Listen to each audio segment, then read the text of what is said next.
কলকাতার ঐতিহ্য, যা ইতিমধ্যে রাজ্য সরকারের সিদ্ধান্ত নেওয়া হয়েছে যে সম্পূর্ণভাবে এই ট্রাম চলাচল বন্ধ করে দেওয়া হবে।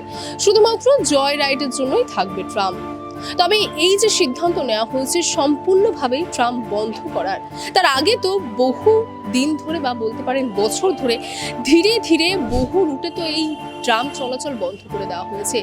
সেটা আপনি বলুন গড়িয়াহাট ট্রাম ডিপো, সেটা টালিগঞ্জ ট্রাম ডিপো, সেটা পানিপুকুর ট্রাম ডিপো, বা সেটা বলতে পারেন এই অর্থাৎ শ্যামবাজার ট্রাম ডিপো। ইতিমধ্যে আমরা শ্যামবাজার ট্রাম ডিপোতেই দাঁড়িয়ে রয়েছি এবং দেখতে পাচ্ছেন আমার পিছনে যে 4টি ট্রাম দাঁড়িয়ে রয়েছে। এই ট্রাম কিন্তু একদম এই মুহূর্তে অর্থাৎ কিছুদিন আগে রাজ্য সরকারের যে সিদ্ধান্ত নেওয়া হয়েছে সেই সিদ্ধান্তের উপর ভিত্তি করে কিন্তু দাঁড়িয়ে নেই। এই ট্রাম ডিপো কিন্তু দাঁড়িয়ে রয়েছে এরও কয়েক বছর আগে থেকে, অর্থাৎ বিভিন্ন রুটে যে সমস্ত ট্রাম চলাচল বন্ধ করে দেওয়া হয়েছে তাদের কিন্তু আস্তানা হয়েছে তাদের প্রতিটি ট্রাম ডিপোতে চেয়ে। কিন্তু বছরকে বছর ধরে সাধারণ জনগণের সম্পত্তির এই ট্রাম সম্পূর্ণভাবে অযত্নে পড়ে রয়েছে। এদের ভবিষ্যৎ কি? ট্রাম চলছে, তারও ঠিক নেই। সরকার ট্রাম তুলে দেওয়ার প্ল্যান করেছে। দেখতেই পাচ্ছেন বিনা অনুমতিতে ছবি তোলা নিষেধ, যাতে ওই ছবিগুলো না ওঠে, সোশ্যাল মিডিয়ায় না ছড়ায়। একটা হেরিটেজ সম্পত্তি, সেই সম্পত্তিটা সরকার তুলে দেওয়ার চেষ্টা করছে। সম্পূর্ণভাবে স্বৈরাচারী সিদ্ধান্ত, কোনো ভাবনা চিন্তা নেই, হঠাৎ করে বলে দিল। চারপাশে প্রতিবাদ হচ্ছে, তার জন্য হয়তো কদিন চলবে। ট্রাম একটা সব দিক দিয়ে একটা সেফ মানুষের জন্য যান, পরিবেশ বান্ধব যান, সেই যানটাকে এইভাবে তুলে যাওয়া কখনোই ঠিক নয়। আমার মনে হয় সবারই এ ব্যাপারে প্রতিবাদ করা উচিত। আপনি যেটা বললেন যে ফটো তুলতে দিচ্ছে, হ্যাঁ, ফটো তুলতে দিচ্ছে না এই কারণেই যে এইগুলো লিক হয়ে যাবে। এইখানে এই সম্পত্তিটা জনগণের সম্পত্তি, কোনো ব্যক্তিগত সম্পত্তি নয়। জনগণের পয়সায় তৈরি ট্রাম এইভাবে পড়ে আছে।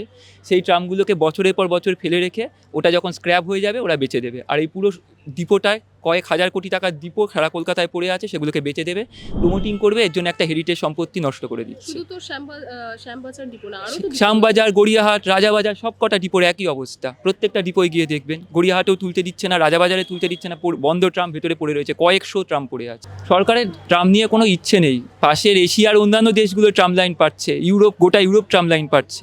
এখানে ট্রাম লাইন ছিল, সেটাকেও তুলে দিচ্ছে। অন্তত সারাদিনে 2টো ট্রামও যদি হেরিটেজ হিসেবে চালানো যায়, লোকে উঠতে পারে, সেটার একটা ব্যবস্থা করা যায়, সেটাও করবে না। ট্রাম লাইনের মধ্যে শয়ে শয়ে গাড়ি দাঁড়িয়ে থাকে, পার্কিং করে, তাতে জ্যাম হয় না। আর সারাদিনে এক কামরার একটা ট্রাম চলে জ্যাম। সরকারের আপত্তির একটাই কারণ, সরকারের ধান্দা পুরো ট্রাম লাইন আর এই গোটা ট্রামের সম্পত্তি বেচে দেবে। শ্যামবাজারের বুকে এত বড় একটা ডিপো বেচলে সরকার কয়েকশো কোটি টাকা লাভ করবে। জনগণের সম্পত্তি সরকার বেচে দেবে। জনগণের যদি প্রতিবাদ করে আটকাতে পারে, এটা তো একটা অন্যায়। সরকারটাও জনগণের, সম্পত্তিটাও আমাদের। সম্পূর্ণ পরিকল্পিতভাবে বললে রাজনৈতিক কথা হবে। এই সরকার আসার পর থেকেই ধীরে ধীরে ট্রামকে তুলে দেওয়ার জন্য একটু করে একটা করে রুট বন্ধ করে দিচ্ছে। হাইকোর্টে এই নিয়ে মামলা হয়েছে। যারা পরিবহন বিশেষজ্ঞ আছে তারা বারে বলেছে যে ট্রাম নিয়ে কোনো পরিকল্পনা দিতে সরকারকে কোনো সাড়া আসেনি, একটু করে ট্রাম তুলে দিচ্ছে নানা রকম অজুহাতে। কোনো ইনভেস্ট নেই।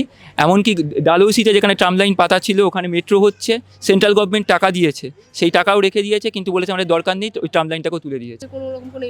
কিচ্ছু নয়। তুলে দেবো বলেই এগুলো করা হচ্ছে। এমনকি বিভিন্ন জায়গাতে এটাও আবেদন করা হয়েছে সরকারের কাছে, অনেক মিটিং করে বিভিন্ন রকমভাবে আবেদন করা হয়েছে যে সারাদিনত 2টো ট্রাম বিভিন্ন ডিপো থেকে শ্যামবাজার আর গড়িয়াহাট 2টো মাত্র ডিপো থেকে এখন ট্রাম ছাড়ে। সারাদিনে 3-4টের বেশি ট্রাম ছাড়ে না, সেটাও বন্ধ করে দিতে চাইছে।